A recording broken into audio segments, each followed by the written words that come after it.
মানুষ মৃত্যুর পর 40 দিন পর্যন্ত তার রূহ বাড়িতে ঘোরাঘুরি করে, আর 40 দিন পর প্রতি বৃহস্পতিবার সন্ধ্যায় বাড়িতে রূহ আসে এবং শুক্রবার জুমার পর চলে যায়। বাড়ি সবার কাছে দোয়া চায়, দোয়া না পেলে নিজেই বদদোয়া করে চলে যায়। এ বিষয়ে জানতে চাই। ভাই, মৃত্যুর পরে ওই বেচারা তার হাল নিয়ে ব্যস্ত।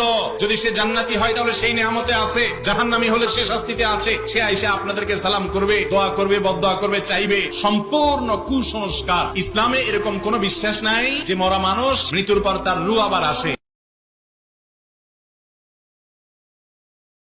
মানুষ মৃত্যুর পর 40 দিন পর্যন্ত তার রূহ বাড়িতে ঘোরাঘুরি করে, আর 40 দিন পর প্রতি বৃহস্পতিবার সন্ধ্যায় বাড়িতে রূহ আসে এবং শুক্রবার জুমার পর চলে যায়। বাড়ি সবার কাছে দোয়া চায়, দোয়া না পেলে নিজেই বদদোয়া করে চলে যায়। এ বিষয়ে জানতে চাই। ভাই, মৃত্যুর পরে ওই বেচারা তার হাল নিয়ে ব্যস্ত।